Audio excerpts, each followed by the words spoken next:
Have you ever been told that not tithing is the same as robbing God? Buckle up as we debunk line number 4 exposed. It says, not tithing means you're robbing God. In this eye-opening session, we're not just challenging a belief, we're changing a mindset. Join us as we dive into 5 transformative grace insights reshaping our approach to giving under God's grace. Step into a world where giving is not a burden, but a blessing, where generosity flows not from coercion, but from a wellspring of gratitude. Today, we're not just dissecting a doctrine, we're discovering the beauty of grace in giving. Say goodbye to guilt and hello to liberating truth.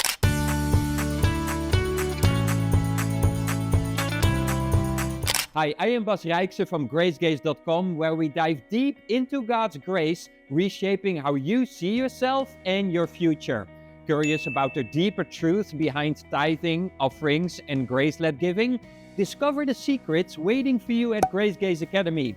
Click the link below or visit gracegate.com. Just log in, head to our Believe Blunders Made Simple series and watch the Tithing Myth Busted, Grace Insights about Giving.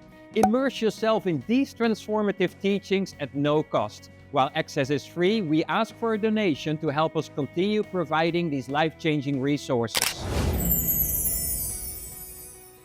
Grace insight number 1, the misconception of mandatory tithing. We're about to shake the foundations of what you've been told about giving in church.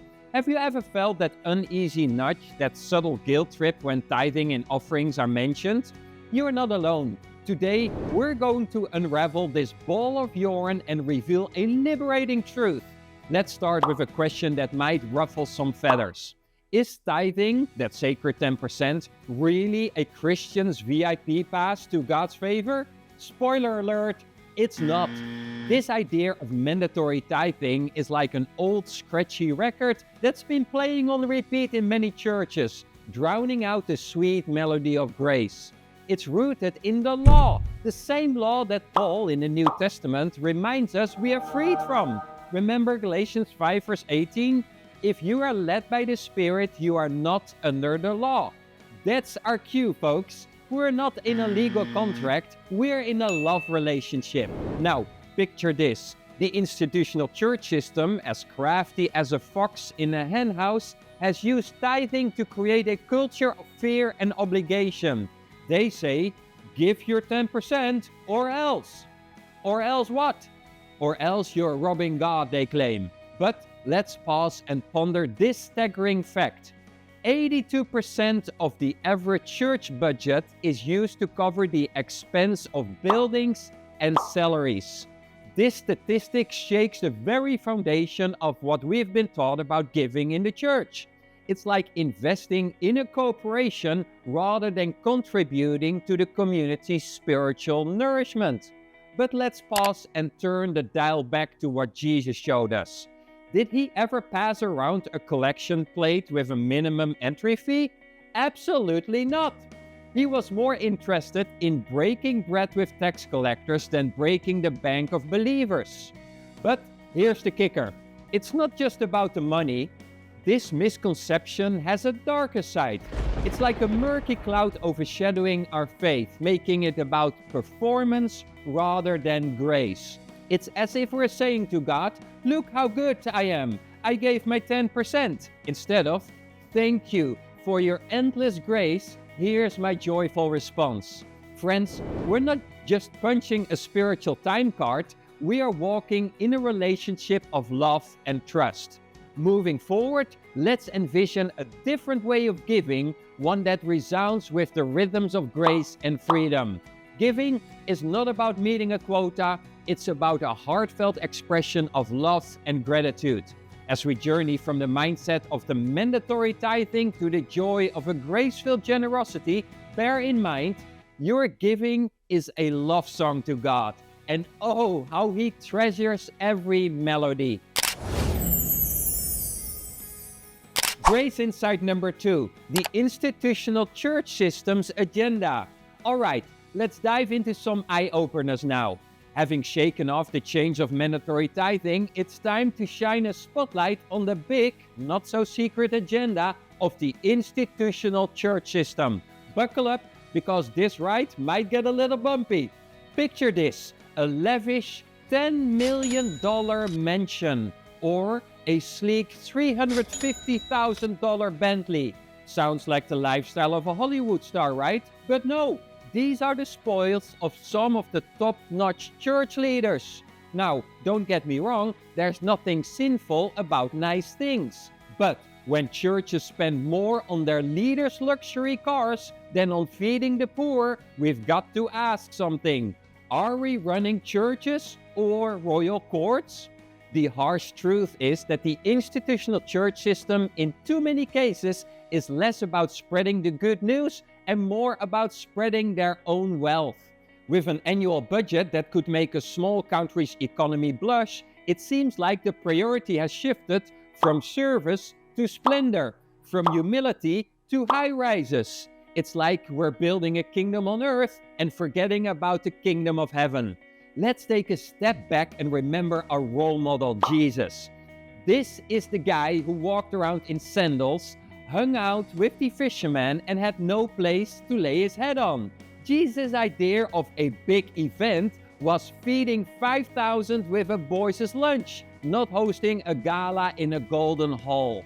The gap between his humble, service-oriented life and what we often see today is wider than the Red Sea. And then there's the Malachi 3 manipulation method. Will a man rob God? Yet you have robbed me. This line has been used to squeeze dollars out of pockets for centuries. But, dear friend, let's remember Malachi was talking to Israel under the Old Covenant, not to grace-embraced believers. We're not under a curse, we're under the cross. Christ took every curse upon himself so we could live under his blessing. It's time to question, folks. Are we following Jesus or are we just putting on a grand show with a hefty price tag? Are we in the business of saving souls or stacking coins? The New Testament church was a community sharing everything they had, not a corporation amassing wealth. It was about hearts, not cash registers. So, as we dust off the residue of this institutional agenda, let's recalibrate our compass to the true north, Jesus. It's not about the buildings, the bank balances, or the big names. It's about the broken, the lost, and the least. It's about giving, not out of fear, but out of a heart overflowing with gratitude and love. The kind of love that turns the ordinary loaves and fishes into a feast for thousands. And let's not forget, the church is not a business, it's a body, Christ's body. And in this body, every member, every gift, and every penny is precious and purposed for his glory. Remember, our giving is not a subscription fee, it's a surrendering act of worship. Grace insight number 3, Scriptural perspectives on giving. Let's time travel back to the earliest days of the Bible. Our first stop, Cain and Abel. These brothers were the first to bring offerings to God. And guess what? There was no law commanding them to do so. They gave out of free will, a simple act of gratitude and worship. It's like when you give your mom a handmade card, not because it's Mother's Day, but just because you love her. Fast forward to Abraham, the great man of faith. In Genesis 14, he didn't give a tithe from his wealth, but he chose to give a tenth of his war spoils. Mind you, this was long before Moses and the law entered the scene. Abraham's giving was spontaneous, a response to God's blessings. Kind of like giving your friend a high five after a victory. And then there's Jacob. In a dream, God promises to bless him abundantly. And Jacob's response? He vows to give back a tenth of everything that God gives him. Notice the sequence here. God's promise comes first, and then Jacob's response.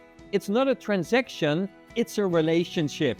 Kind of like saying, "You have been so good to me, let me treat you for lunch." This sets the stage for a stark contrast with the New Testament's take on giving. In this new covenant, giving becomes a joyous act of the heart, similar to a spontaneous laugh during a moment of joy.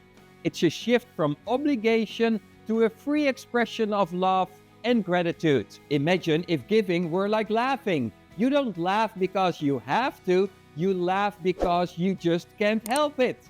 Let's face it, the New Testament is bursting with examples of grace-based giving. It's not about ticking off a checklist, it's about overflowing with love and generosity, just like a river that just can't help but flow.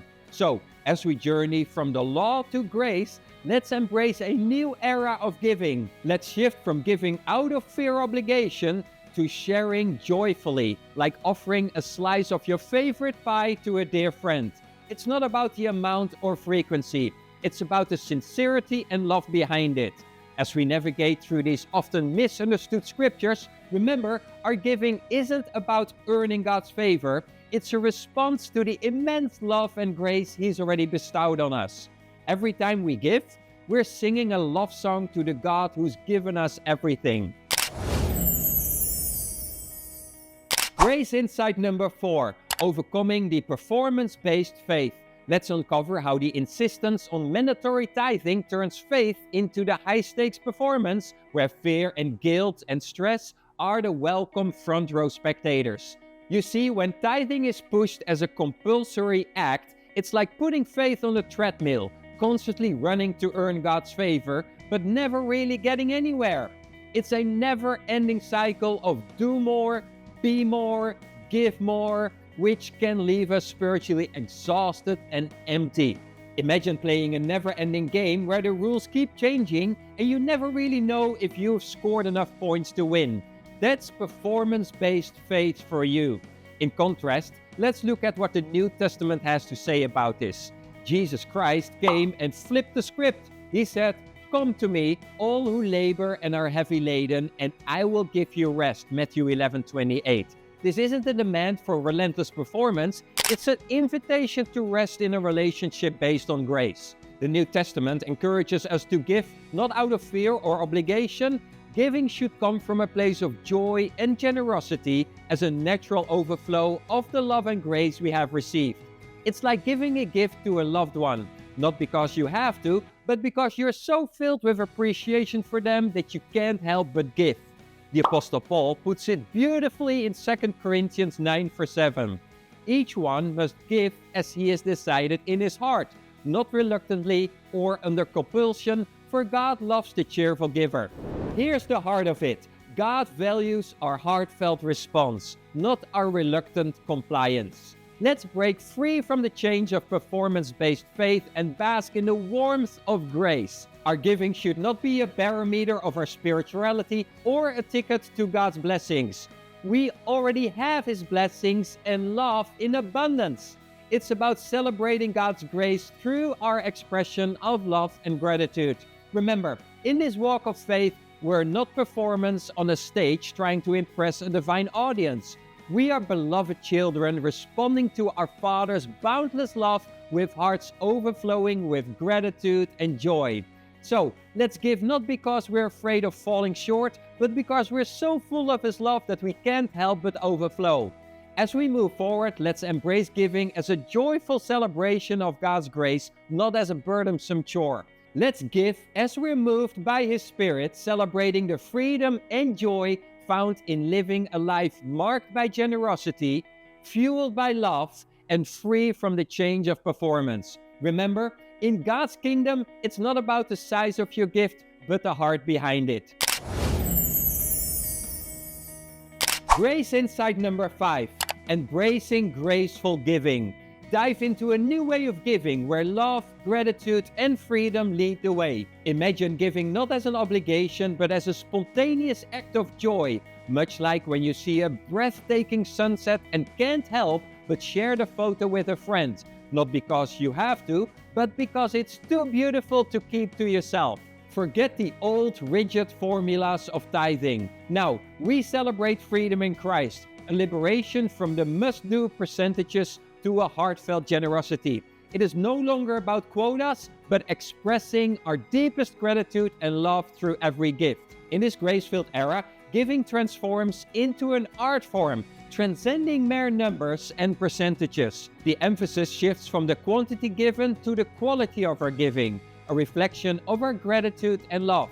It's like cooking a meal for a loved one. You don't measure out love with a measuring cup. You pour it out freely, seasoned with joy. And remember, our giving is not just financial, it's our time, our talents, and our hearts. It's like a gardener tending to a garden not because they're counting the flowers, but because they love to see it bloom. Let's not call it tithing anymore. Let's call it giving, inspired by the joy that comes from deciding in our hearts what to give freely. 2 Corinthians 9 verse 7. It's about what makes your heart sing and not what makes it sink. Let's take this newfound freedom and joy in giving and spread it like confetti. Let's give as we're moved, laugh as we love, and live as we're led by the boundless grace of God. To keep sharing this grace and expanding our reach, we rely on your generosity. Click the link below to support our mission, helping us create more content that open hearts to grace. Your donation, big or small, fuels this journey of transformation. Join us in spreading this message of love and freedom. Thank you for partnering in our mission to echo grace into every corner of the world.